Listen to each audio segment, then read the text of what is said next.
저는 번아웃이 극복하는 게 아니라고 생각을 해요. 이게 쉰다고 해결되는 것도 아니고 이렇게 시간을 갖는다고 해결되는 것도 아니고 저는 사실 자전거 타는 걸 되게 좋아하는데 그중 제일 좋아하는 게 오르막이거든요. 근데 오르막 가다 보면 힘든데 힘들 때 천천히 가는 건 괜찮아요. 근데 힘들다고 멈춰버리면은 다시 페달을 밟고 다시 그 속도를 얻는 게 더 힘들거든요. 그래서 오르막일 때는 천천히 갈지언정, 이게 아주 조금씩 갈지언정 계속 페달을 밟아서 아무튼 정상까지 도달하면은 그 다음에 내리막은 그냥 흐름대로 가는 거라서 그냥 꾸준히 푸시를 하는 게 저는. 저는 한국광영대학교 10학번 졸업생이고 지금 브라운대학교에서 지구환경과학부 박사과정 3년차로 공부하고 있는 이재석입니다. 네이처 본지의 일저자로 네. 논문이 출판됐습니다. 네. 제가 하는 연구가 일단 지구물리 그중에서 지진학인데요. 그래서 지진학이라 하면은 이제 땅 밑에 있는 지각이 이제 파열하면서 이제 지진파가 전파해서 이제 지간이 흔들리는 그런 걸 전체적으로 이제 연구를 하는 학문이죠. 그 중에서 제가 집중해서 박사과정으로 연구하고 있는 주제는 그 지층, 그 단층의 그 구조적 복잡성이 어떻게 그 지진 과정에 영향을 미치는가에 대한 연구를 하고 있어요. 그래서 이번에 제가 네이처에 출판한 논문은 그 어떠한 단층들은 지진이 나고 어떠한 단층들은 지진이 나지 않는 상태로 이제 천천히 그냥 미끄러지거든요. 그래서 그 두 단층 사이에 어떠한 차이점들이 있는지를 밝혀내는 그런 논문이었습니다. 사실 이제 좋은 저널에 퍼블리시를 하기 위해서 요구되는 게 몇 가지가 있는데 어떤 완성도가 높은 거야 당연히 중요하기도 하지만 사실 탑 저널들은 어떤 신규성, 오리지널리티를 되게 중요해서 보거든요. 근데 제가 출판한 논문이 이제 리뷰어들로부터 좋은 평가를 받을 수 있었던 이유는 기존의 사람들이 생각하고 있던 어떤 지진의 중요한 메커니즘이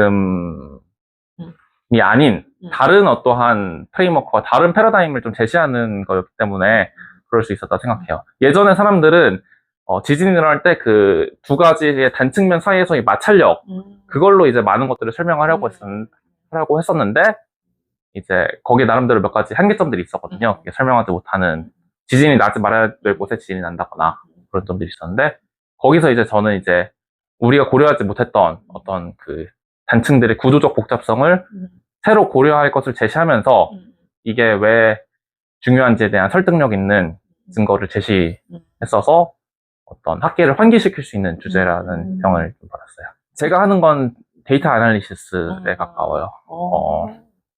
어떤 인공위성이라던가 어떤 지진계 자료들이라던가 그런 복합적인 여러 가지 방법으로 얻는 자료들로 어떤 뭐 코릴레이션을 보고 어떤 이런 데이터 전처리 후처리를 하는 그런 것들을 합니다. 네, 지구과학을 할 생각이 없었어요, 사실.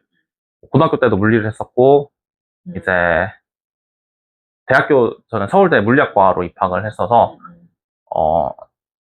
그러다 군대를 갔다 오고 이제 새로 이제 앞으로 이제 무엇을 하면 좋을까 고민을 하다가 이제 물리를 베이스로 해서 이제 다른 어떤 연구 주제로 응용할 수 있는 그런 과학을 하고 싶다 생각을 해서 이제 그 중에서 자연과학 중에 지구과학이 마침 눈에 들어왔고 중에 지구물리를 선택하게 돼서 학부를 이제 물리학이랑 지구과학이랑 복수전공으로 졸업을 하고 그 다음에 지진학을 석사로 졸업하고 이제 미국 브라운 대학교로 이제 유학을 가게 됐습니다. 2022년에.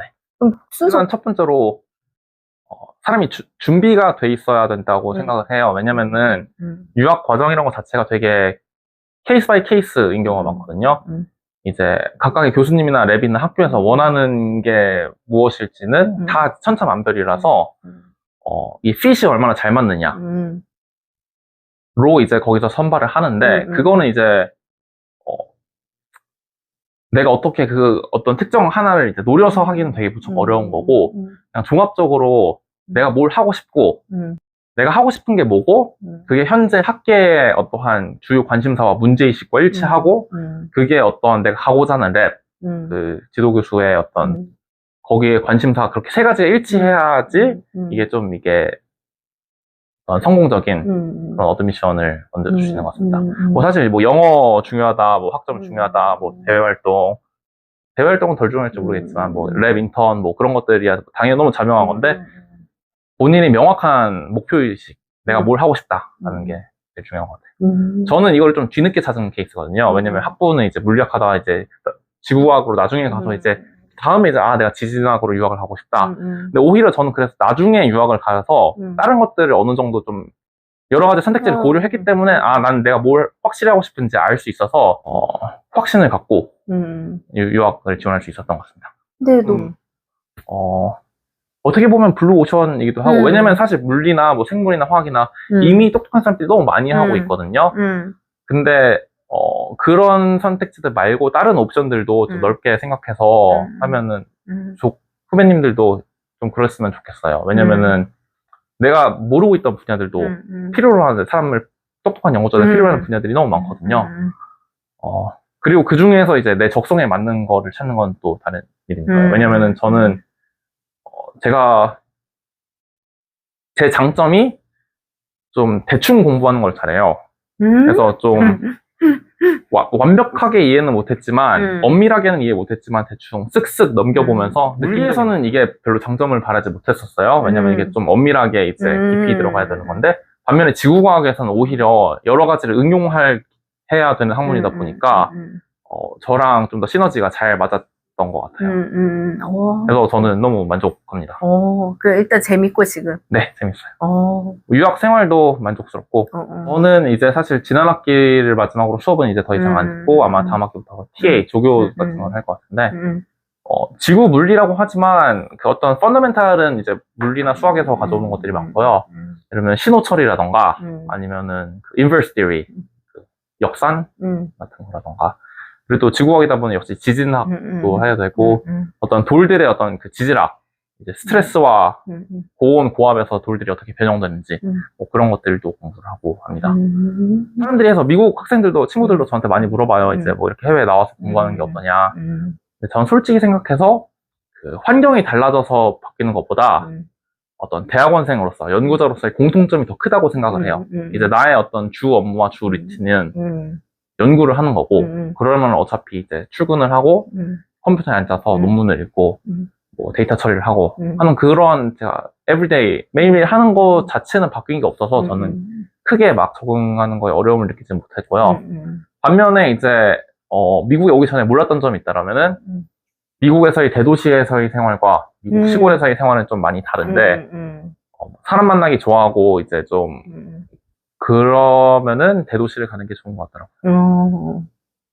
뭐 저희 졸업생 친구들 이제 뭐 한과영 졸업생 친구들이 이제 보스턴에는 많이 있어서 하버드, MIT 그런 데 많이 있죠. 반면에 제가 있는 브라운 대학교는 좀 시골이라서 상대적으로 친구들 보려면 제가 보통 운전해서 가는 편입니다. 이렇게 외국 생활에서도 이제 그때 고등학교 친구들과 또 이렇게 다시 만나고 하는 게 많이 힘이 되죠. 네, 많이 힘이 돼요. 그대로인 것 같아요. 뭐 건물들도 그대로고 요 앞에 오는 길에 밖에 치킨집 간판도 그대로더라고요. 그래서 그런 생각도 들고 반면에 이제 뭐 이제 제 동기인 여산이 이렇게 선생님으로 있는 거 보면은 그런 것도 감회가 새롭고 해당 내용은 사실 꼭 지진에 대한 건 아니고요. 지진이랑 제 연구랑 좀 지구과학 전반이랑 어떤 과학적 방법론에 대한 얘기를 좀 하려고 해요.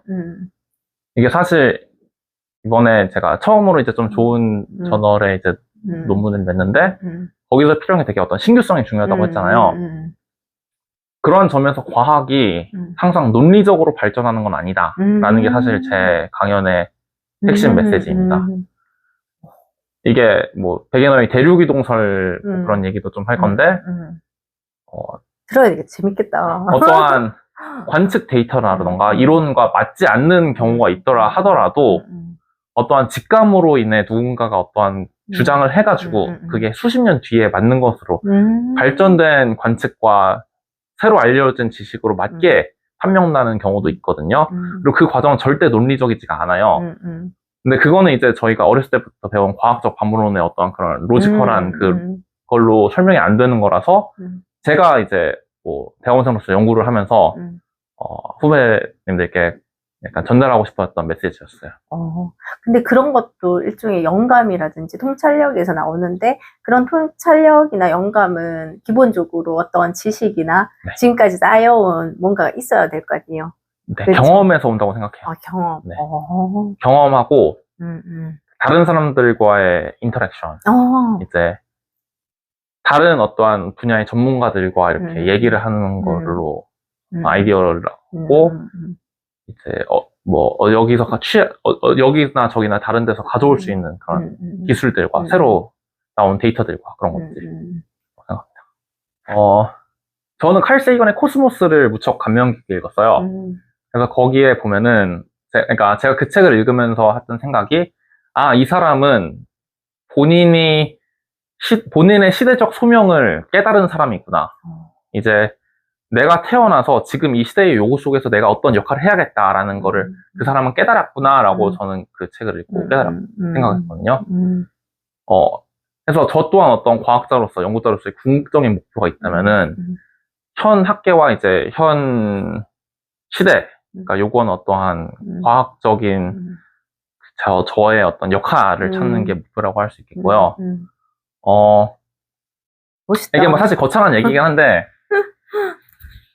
그러려면 일단 내가 무엇을 잘하고 내가 뭘 하고 싶은지 그런 거를 좀 찾으려고 항상 노력을 했던 것 같아요. 그러니까 누군가는 그런 삶의 의미를 어떤 친구들로부터 찾는 사람도 있을 수 있고 연인으로부터 찾을 수 있는 사람도 있고 뭐 이제 가족도 있고 이제 막 직장에서 찾는 사람도 있고 여러 가지가 있을 수 있잖아요.